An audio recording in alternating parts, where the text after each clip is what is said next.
Deep in the heart of the Welsh valleys, a young man had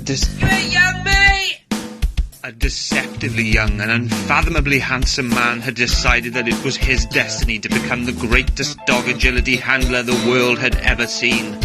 So he set about learning his craft. His front crosses were crisper than a dry December morning in the Brecon Mountains. His ketchkas were slicker than a boiled pigeon in a rubber tube sock. The intensity, accuracy and speed and natural flamboyance he brought far surpassed anything the sport had ever seen and would ever likely see again. The time was approaching where he would be ready to shine on the world stage and begin his legacy. But he realized, to win any battle you must first know your enemy. Welcome along everyone, and for this week's episode of Know Your Enemy, the enemy at the gates is the wonderful Daisy Peel. I hope you enjoy. Today we have got Daisy Peel. Do you want to say hi, Daisy? Hello everybody. Hey, okay, first question. I ask the same thing to every person. We know your name, but who are you? Well, let's see. I am an Ohioan. I live in Ohio in the United States, which is pretty much in the middle of the country. And I'm a longtime agility instructor. I was a chemistry teacher before that. I got my university degree in chemistry a million years ago. And then I was a high school chemistry teacher. Yeah. So now I'm just a dog agility competitor and instructor and just kind of doing my thing. How long have you been doing agility then? How long have you been in it? 1998, long time. And my story is quite a bit different than a lot of people's story because I decided I wanted to do agility before I got a dog. I knew I wanted a dog. Okay. I didn't know what kind of dog I wanted, and I didn't know what I was going to do with the dog. And then I saw a TV show that highlighted agility, and I thought, I'm going to do that. And then I went to the library to learn about, back when that's what we did. And books on Australian Shepherds and Border Collies. And all the Australian Shepherd books said Australian Shepherds were really nice dogs. And all the Border Collie books were like written by gruff old men that said, you shouldn't own one of these. You're not good enough. So I went to the shelter and I got what I thought was an Australian Shepherd with a tail because it was red and white. Like I knew so little about that I didn't even know that they came in any color other than black and white. So that was how I ended up with my first Border Collie doing agility. Cool. It's a good story. I mean, a lot of people have the story where they have the dog and then they decide to do agility. So it is quite interesting to hear it the other way around. Yep. So if you go back to that time when you were starting again, and it is a different time in the sense of there's so many more resources now to help people who are starting. Yeah. So if you could go back and you could tell yourself or you could give yourself one piece of advice, what would you say? Man, that's a tough one. I've been doing the sport so long. I have so much advice that I could probably go back and give myself. That's hard to pick one. What would have made the biggest difference to you when you first started then, maybe? That's a better way of putting it. Oh, I don't know. I mean, when I first started, I was pretty gung-ho and I was pretty innovative. And I think it was actually kind of nice that I didn't have that I didn't have the internet because it really forced me to think about how to solve problems on my own. But honestly, I think the biggest advice that I'd go back to the first few years that I made it on a big team, like Agility World Championships. And I would tell myself to make sure that I worried less about the performances of other people and focused more on enjoying the fruits of my own labors, if that makes sense. Like, just don't be so stressed out at these events. Enjoy yourself, enjoy the training, and stop worrying so much about other people's performances and focus on your own.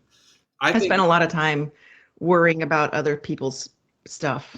I think that is some good advice, and it's definitely, you can tell that it's coming from someone who's now got the experience, because that's really hard to do, isn't it? To be able to kind of enjoy the moment when you're there after you've done all the hard work to get there, and then you're stressing out about other things and you can't enjoy it.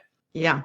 Like instead of looking at a fellow competitor's performance and thinking, wow, they look really good, this and learning from it and maybe taking some notes. I spent a lot of time seeing those competitors and thinking, oh man, look how good they are. I'll never be as good of them as them. So I might as well go home. This is really going to suck. Like that was kind of like just instantly went straight to the bottom of that rabbit hole instead of I could learn from this person. And meanwhile, I can just do the best I can. Yeah. Use it to be inspired, not to kind of beat yourself up with.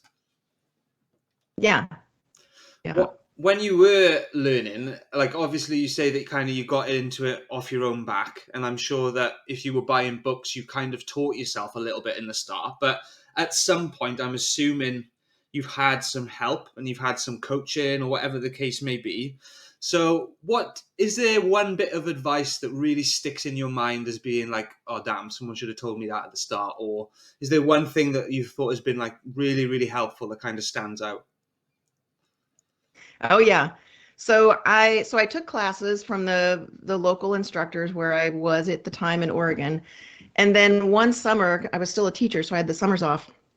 I was looking for a camp to go to, and I caught wind of this woman named Linda Mecklenburg who was teaching a camp in Ohio. And I lived in Oregon at the time. And a drive from Oregon to Ohio, actually I lived in Washington at the time. So a drive from Washington to Ohio, it's like a 4-day drive.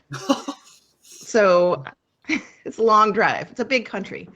So I convinced a friend of mine to drive in her RV to this camp in Ohio. And it was astonishing the things that I learned at that. It was for a 3-day camp.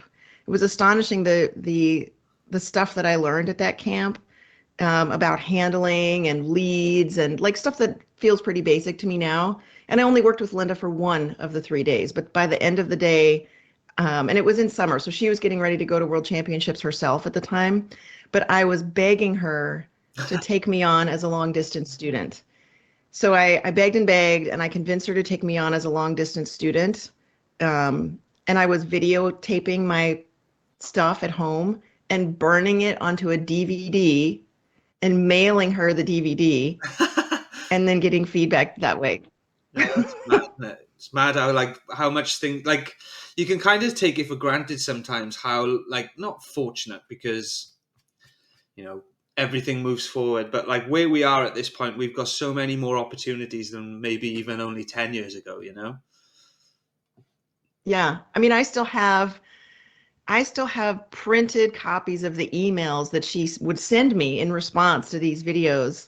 And just reading through them, I'm just like, oh my God, this information is still such good information. Yeah. And just like the questions that I would ask, I was just like, oh my God, I was such a boob.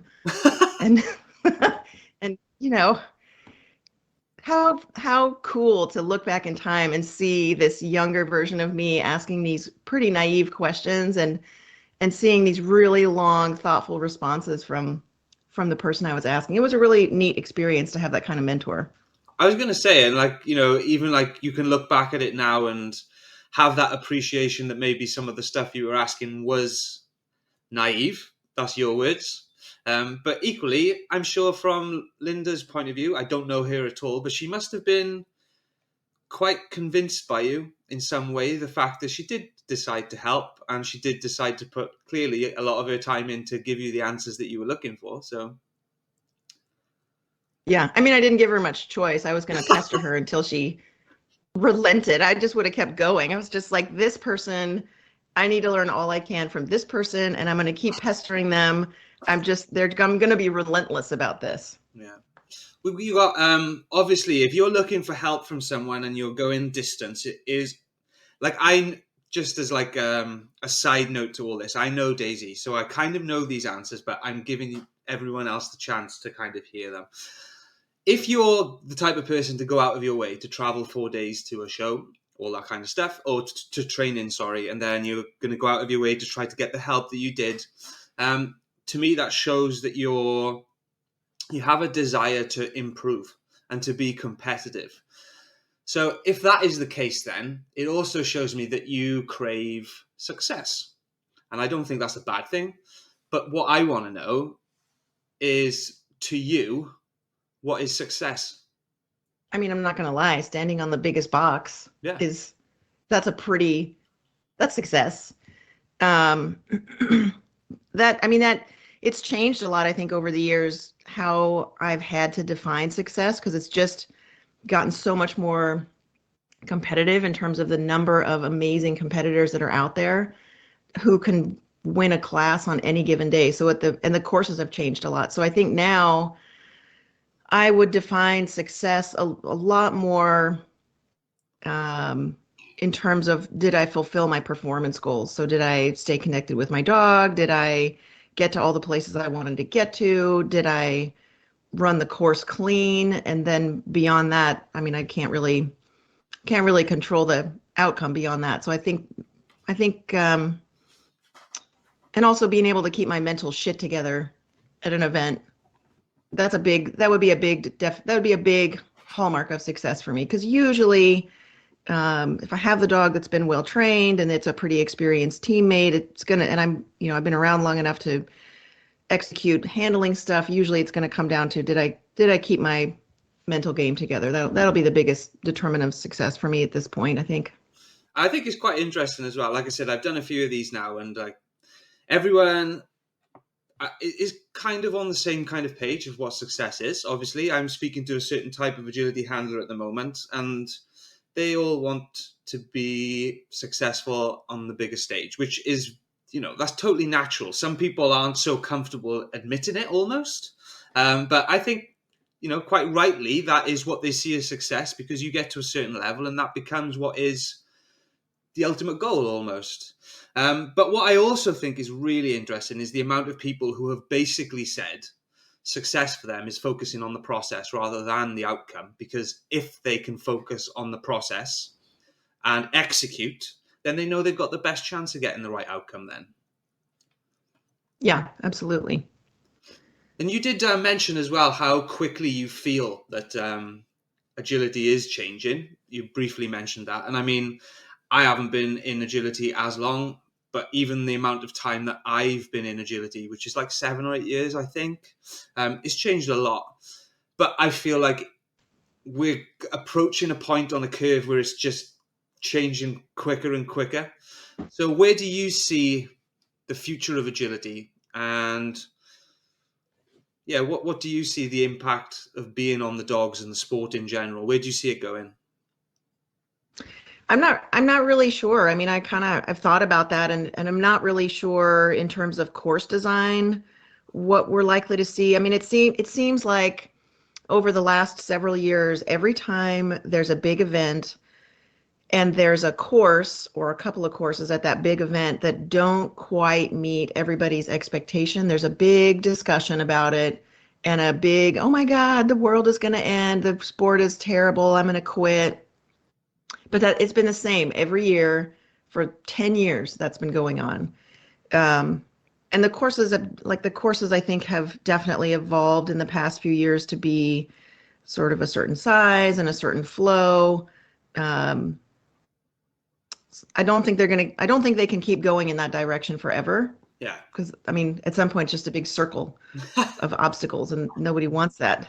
I suspect that what will end up happening at some point, and I would hope that this would happen, is that we could get some really good actual studies of what the sport is doing to the dogs in terms of, everybody will say, well, speed is more risk for injury or turns are more risk for injury, but nobody has any data to back that up.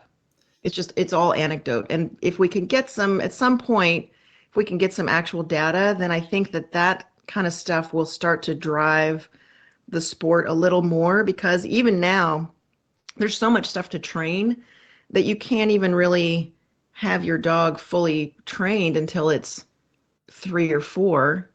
And then there's new stuff to train. And then for a large dog, it'll maybe be competitive till it's 7 or 8. So there's such a short window of competitiveness for the dogs that I suspect that will end up kind of limiting or determining the direction the sport goes, if that makes sense. Because nobody really wants to put all that time and effort into training a dog and then only get a year of time with it in the ring, or 2 years. Yeah. Like for me this year, the same for everyone. Whenever you're prepping for an event, obviously you do your best to kind of do the research on the judges that are going to be there, blah, blah, blah.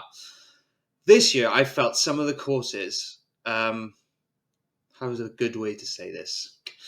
I would say that you should not have been surprised by them. That those courses that were different from what people expected were put forth by judges who have been putting forth those courses. Like, that was not a surprise. No, Nobody who was paying attention should have been surprised. No, I wasn't, and I know who you're on about, and I wasn't surprised. When it came up, I was surprised that people were surprised. That was more what I was. I was like, well, okay, yeah. If you're prepping on those kinds of things, you could have put that course in front of me. I could have told you the judge, because that's what he puts up. I mean, that's not a surprise. Anyone who's been paying attention. Yeah. But the one thing I will say is, at some points during the process this year, I love running challenging courses. I find them exciting. The challenge, that is something I enjoy.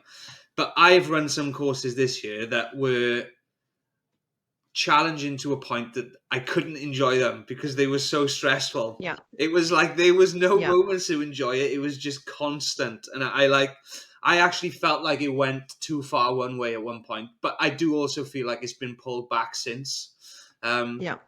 But like going to what you said earlier, Days, about the fact that eventually it's going to kind of be just running in a circle, and like I kind of feel like it wasn't a case of running in a circle, but it was just they were putting so much in, and it was fast, it was handly, but it wasn't just fast and handly in bits; it was all the way, and there was other stuff in the way, and then there was a layer, and it was just like there's no enjoyment in it anymore because you just constantly a battle to kind of like get around the course. So I am glad it's kind of pulled back a bit.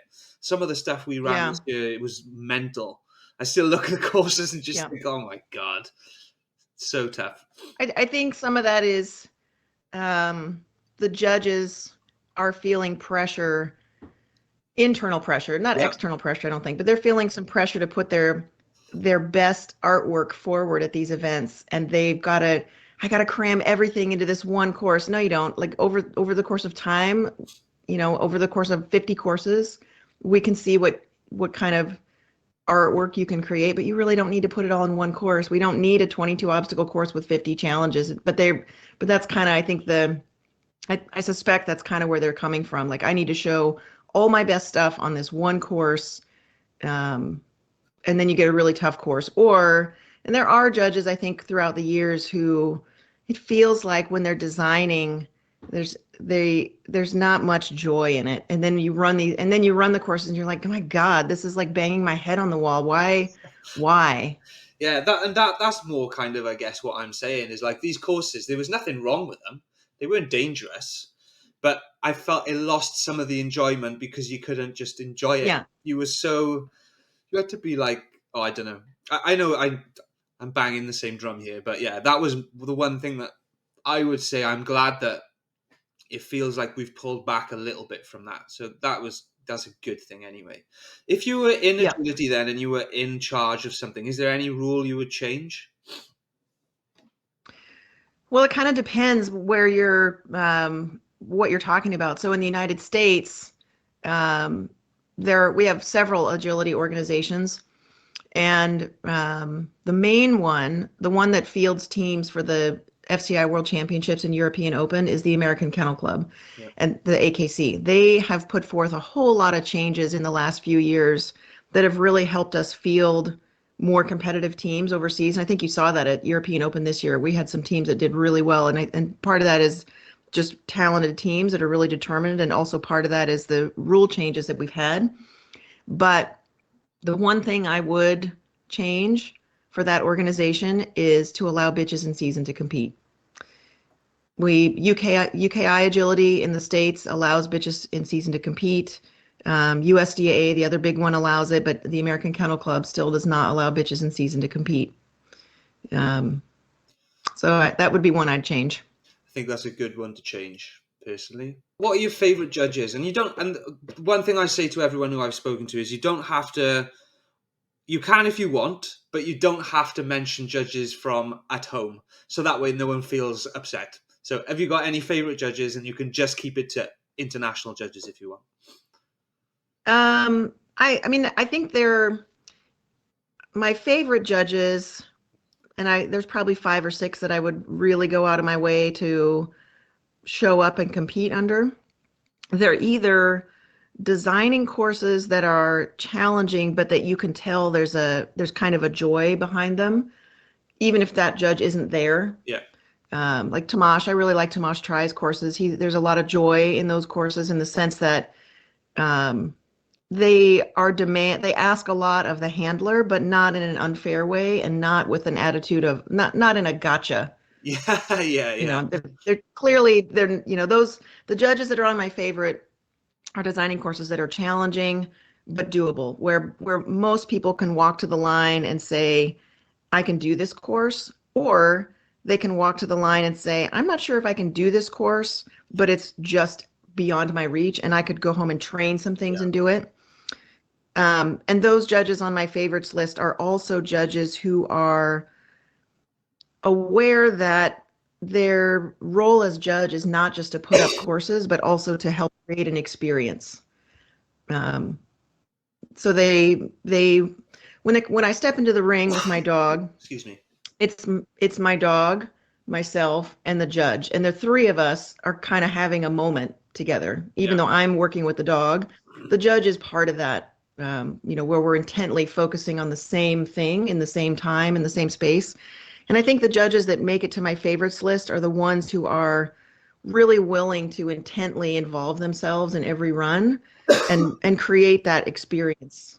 And the way they do it also invites the spectators to turn their attention toward the ring, and everybody just kind of gets involved in that experience. Does that make sense? It does, because I do believe that a lot of the enjoyment in agility is down to the judges.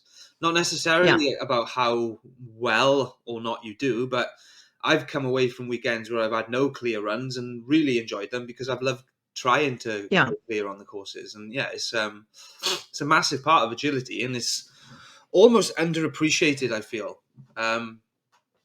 These people, I say these people, like the judges, are the people who have, I would say, the biggest influence on our enjoyment. And they don't really get much appreciation. I think it's getting better, but they don't get as much appreciation as maybe I feel like it should. And then maybe even going further is, do you start paying the ones who are really good so that they're more likely to carry on doing it? I don't know. Just throwing it out. It's a little different in the States because our judges all get paid in the States. Nice, yeah. Not a ton, but to show. I mean the judge can determine the way a show goes just by the way they show up in the morning with the way they're holding their coffee. Before they even start judging, they can set the tone. I agree. There's been a lot of discussion where I am about things that I just don't think are important when it comes to judging, like what the judge is wearing and all that kind of stuff. I'm like, if you put so much emphasis on something that has so little effect on who or what they are as a judge, I was like, you're getting your priorities wrong. That does not matter what they're wearing. Let them wear what they want, as long as they, judge a cool course and a fair and the obstacles are safe, the lines are safe. I was like, that's surely where the priority should be, not if they're wearing jeans or not. Do you know what I mean? It's mad. Sure. I mean, I agree with that to a point. If a judge shows up and it's clear if it's clear through their mannerisms and their demeanor, which could include what they're wearing, probably not, but it could. But if it's clear they don't really want to be there and they don't really care about the competitor and they just want to lay their course down, then that's going to be different than a judge that shows up looking like a homeless bum, but with a heart of gold. Yeah, for sure. And I get what you're saying as well. And I wasn't meaning it in that sense, obviously. I know you know that as well. Sure. But I just think there are things that are important being a judge. And if you're doing all the right things as a judge, setting the right courses, all that kind of stuff, then I don't care what you wear. You can wear a banana suit if you want. Yeah. It doesn't make a difference to me. Wear something. Yeah, yeah. Wear Otherwise, clothes. it's going to be really off-putting running down the dog walk. Oh my God. Strap yourself in. Okay. Future goals then. What are your future goals? It doesn't need to it can be agility, but it doesn't necessarily need to be. Have you got anything that you're aiming towards? You want to put out into the universe? What are your aims? What are your goals? At the moment, I am short-term goals. I'm prepping 2 younger dogs for the US Open, which is the big UKI event in the fall in Florida, and then also our 2024 EO tryouts, which are in December. So those are kind of I'd like to have a good experience with those 2 youngsters. Yeah. Doing well would be even better.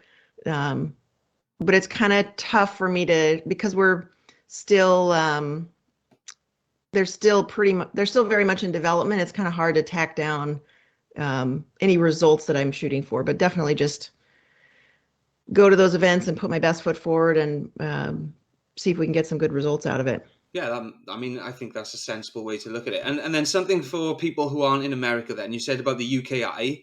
Is that a tryout process for something, or is it just a competition that you're kind of targeting? It is the US Open is the UKI event is also a tryouts event for the World Agility Open Team USA. Okay. So I'll, every year that I go, whether I think my dogs are competitive or not, I always go ahead and put my name in the hat for that. There's a small application fee, so it's a nice donation to Team USA WAO, and so I'll do the same this year. Put both their names in the hat for that and see where we end up. Yeah, I mean, you've got, like I said, for yourself, even if you know you're in a situation where maybe it's not the finished article, but you know they've still got a lot of potential and it could go well. Worst case scenario is you're getting some really good experience with them, aren't you? Yeah. Okay, so we're going to move on now, and we're going to come away from agility a little bit and try and find out a little bit more about, yourself and who you are. So, Daisy Peel, how would you describe yourself? I'm pretty nerdy. Usually, I like to read books, and I'm pretty busy, so I don't like to sit still too much. Yeah. Unless I'm reading a book. I like to keep my mind occupied quite a bit. So if I'm not working on teaching stuff, or if I'm not teaching or training my own dogs, then I'm typically we live on 50 acres or 48 acres. So I'm typically doing something outside, like mowing or digging something up or moving dirt around or something like that. So I'd like to keep pretty busy, typically. You said about books, so I feel like I need to ask the question: what book would you gift to someone if you could only gift one? Oh, if I could only gift somebody one book, I'd probably give them a book called. I might even have it here. I'd probably gift them this book. This is such a cool little book. The Little Book of Talent. It's called The Little Book of Talent by Daniel Coyle. And he wrote another book called The Talent Code. But this one is, look at it. Look at all the little notes I've got in it.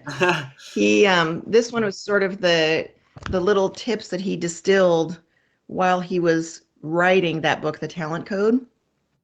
And I think it's such an easy to digest little book on how to get engaged in purposeful practice and how to get inspired and how to get better at whatever it is that you maybe want to get better at. It's cool. I haven't read that book, so I'll put it on my reading list. Who knows you the best? Who knows me the best? Probably my husband.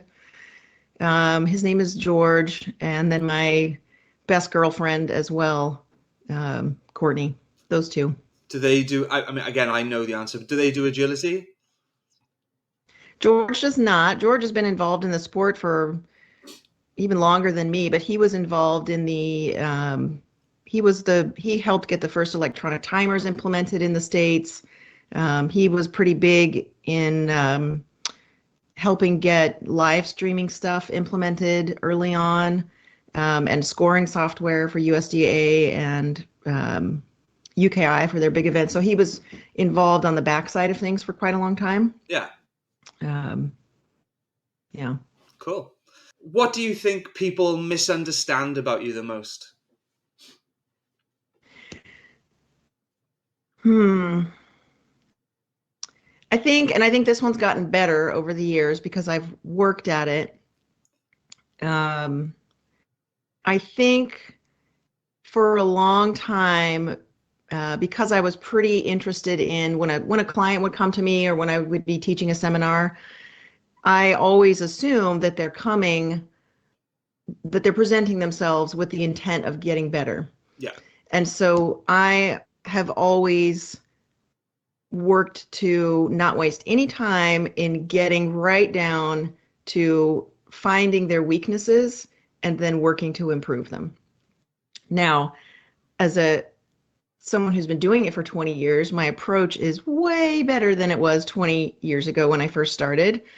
So for a long time, I would say, excuse me, I would say that would probably be a big source of misunderstanding is that I would come across as really blunt or critical and also because of just a lot of people are not in dog agility, and I think that's changed, but I think still a lot of people they're hobbyists and they do want to get better, but maybe haven't had the experience of playing a sport or being coached where the whole goal is we're going to hone in on your soft spots and we're going to start poking at them right away.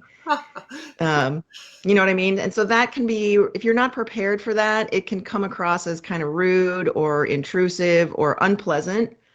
And you can come away from that with a pretty rough feeling, especially if the person giving that advice isn't aware that it can be perceived that way. So I think that'd probably be a pretty big source of misunderstanding. But again, I've worked pretty hard to make it clear that this is what I'm doing. This is where we're going. I'm not going to waste any time with this because your time is valuable and I really want to help you get better. And even just that helps clear the air. Yeah, for sure. One of the things I cling to is that time is our most precious resource. We just, I can waste time with the best of them, but that's usually one of my biggest regrets is wasting the time that I had.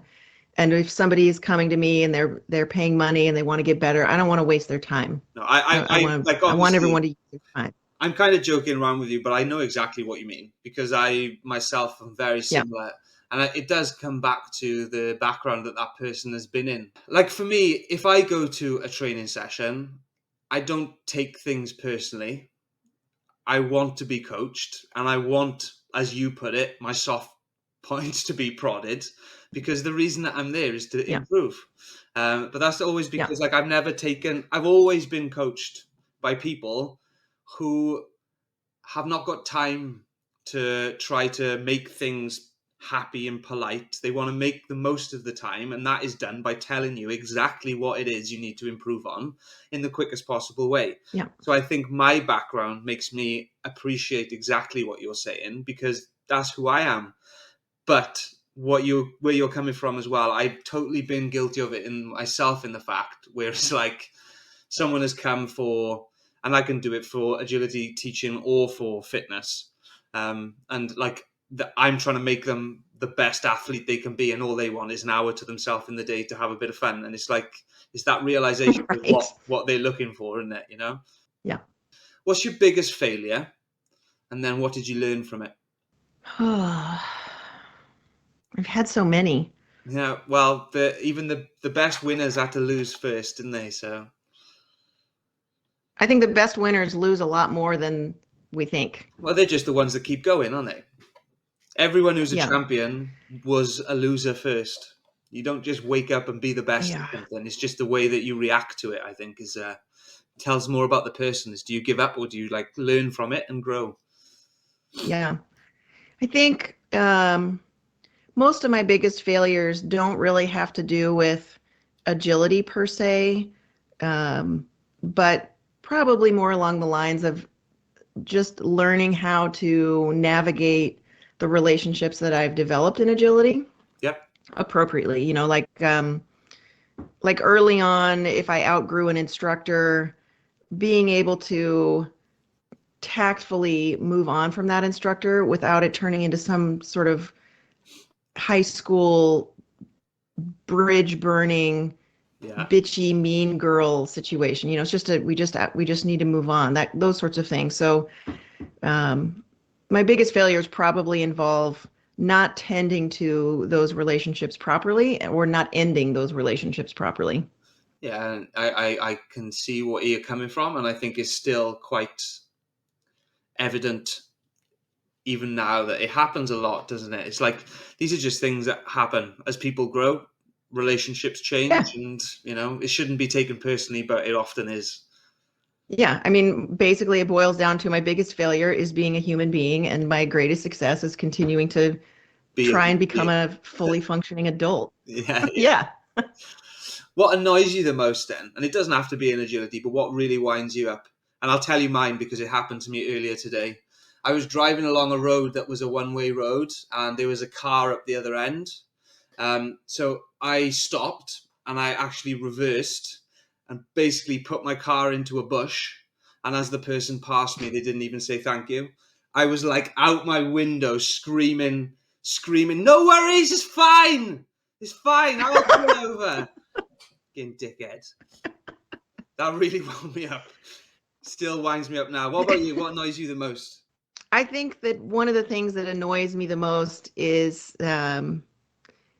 people who can't take responsibility for their own shit. Yeah. And I think mostly because personally, I've put so much effort into when something goes wrong, just schooling myself to have the first question that pops up into my mind be how could I have done better? Yeah. What did I do wrong? How could I have done better? And so it really annoys me to see people, I mean, just being people, right? Like when people just put no effort into, like, can you just breathe for 1 second and ask yourself the question, what was your role in this? Instead of just immediately blaming your dog or everyone else around you. Yeah. Taking ownership of a situation rather than looking outside to see where Yes. the faults are. So, I mean, the most annoying thing to me is just a willful lack of interest in taking ownership. Yeah, I can see that. I can definitely see that. So if I've got a crystal ball and you can find one thing out about your future, what would you try to look for? What would you look? I would love to know if I'm going to be able to make another team and go overseas again. I would totally love to do that again. That's what you tried to find out, is it? Yeah. Would that then, though? Because this is quite a cool question because I feel I've got some really good answers from it. So if you found that out, do you then think that that would take away from it if it happened? No, because what I would want to know is, did I make the team? And when I went overseas and performed, did I keep my shit together? Or um, did I navigate the experience in a way that I was going to regret? Like, that's what I would want to know. Yeah, I think that's fair. So we're going to go on to, actually, I haven't asked this one and I quite like this one. Is there anyone in the world, and it can be dog training, it can be agility handler, it can be a combination of the both. Is there anyone who I don't like to say admire because when you're in competition, you don't want to say that you openly admire someone you're competing against. But is there someone who you think is very good at what they do and maybe you try to emulate bits of what they do in your own training or in your own handling? Is it, who do you watch and go, okay, that's the benchmark? You mean agility handlers? Yeah, it can be handlers, it can be trainers, but yeah. Okay. There are a couple handlers I really enjoy watching. I really enjoy watching a woman named Lucy Gledurova. I think she's from the Czech Republic. Yeah. She's got some really neat foundation training that I enjoy watching, and I enjoy watching her handling because it's pretty obvious, even with the sound turned off, what she wants her dogs to do. So I think the physical cues are pretty clear. I enjoy watching Tobias Woost for kind of the same reasons. Yeah. He's an interesting guy. He seems like he's able to put really good runs together over and over again, and he's a pretty chill personality, so I enjoy that and appreciate that. I enjoy watching people who are clearly good trainers, but also good handlers. Yeah. And I think a lot of the time as well is when people are either usually some people will be a good trainer, but when they handle, because they run a lot, it might kind of take away from the fact that their dogs are actually well trained. And Tobias is someone who I think of like that. Like, he runs a lot with his dog, so he might not.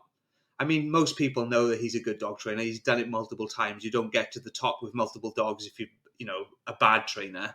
Right. But my point is, because he runs, it might kind of overshadow the fact that actually his dogs have got phenomenal verbal understanding as well. And I think that's a lot of the case with some of those people, is because they run, you might not realize how good they are actually as dog trainers as well. Yeah. I mean, I enjoy watching handlers who, I mean, I appreciate watching handlers who are clearly very, very fit and very, very fast, but I am also heartened by watching handlers who do run quite a lot, but who look like normal human beings. Yeah. No, I get what you're saying. So we're going to do a quick fire section now, and it's one of those ones that you don't need to explain your answer because there's not much to explain. What did you have for breakfast? A cup of coffee. Just a coffee? When did you last sing, and what song was it? I don't remember what song it was, but probably it was in the car yesterday because I sing a lot when I'm in the car. Yeah, I think that's everyone's favorite place to sing, either the car or the shower. Yep. Play any instruments? Not currently, but I did play the clarinet for quite a long time as a younger person and competitively as well. Like you jousted with it? Of course. No, I played at state competitions and I was in a couple of different symphony orchestras. Properly classically trained in that then? I mean, sure. I quit when I was in college because I didn't have time for it, but yeah. Okay. Do you believe in ghosts? No. Do you have any tattoos? I have 3. Any more planned? Maybe. We'll see. And if you could have one superpower, what would it be? Time travel. That's my choice as well. Good choice. In control of time, that would be my one. So before we go then, this is my favourite question of all, and this is why I keep it till last. I've asked you what your superpower is. Now we're in a situation where I have a superpower, and my superpower is that I give you the power to have a conversation with each of your dogs for 10 to 20 seconds, right? You've not got long. So in those 10 to 20 seconds, what are you telling them? Oh, God. The sounds that I make have meaning, and you should listen carefully. Yeah, listen up. Yeah, so you just. I mean, I think pretty much everything else I can communicate to them without needing words. Yeah, for sure. Pay attention. That's the main thing. So, Daisy, thank you so much for giving up your time today. Before you go, though, is there anything that you'd like to make people aware of? Anything you want to plug? Anything I want to plug? Yeah. I mean, I have my online thing at www.theagilitychallenge.com and my podcast at podcast.theagilitychallenge.com, where you can find out more about me and the mental game stuff, which has always been really fascinating to me. I agree, and it's a good podcast. Firstly, I enjoy it, and I enjoy the subject as well. But just in case people don't know, what is on your website? What can they find in Agility Challenge? Tell us what it's about. So at the Agility Challenge, I produce training and handling content each month, and members have access to that, and they also can get feedback from me on their work. And I also have, I think, 10 or 12 courses now that are sitting inside the Agility Challenge on everything from running contact training to beginning handling to international handling and teaching threadles and things like that. Lots of different topical courses. Yeah. And people, again, can get feedback on all their work in that. And that's been going on for quite a long time now. So there's a humongous library of content that people can look at. And how would people get in touch with you regarding that? They can head to www.theagilitychallenge.com, or they can shoot me an email. My email is pretty easy. It's daisy@daisypeel.com. That's probably the best ways to get a hold of me. Cool. Well, again, thank you so much for giving us some of your time today. And yeah, that's it for us. So if you want to say goodbye, now's the time. Thank you so much for having me. It's been a pleasure. See you later, guys. And that is the end of the podcast. I hope you enjoyed. If you did, feel free to pass it on to a friend who you think might enjoy. Feel free to share it. Get involved in the social media and all that other good stuff. It really helps drive the podcast forward. We'll see you in the next one.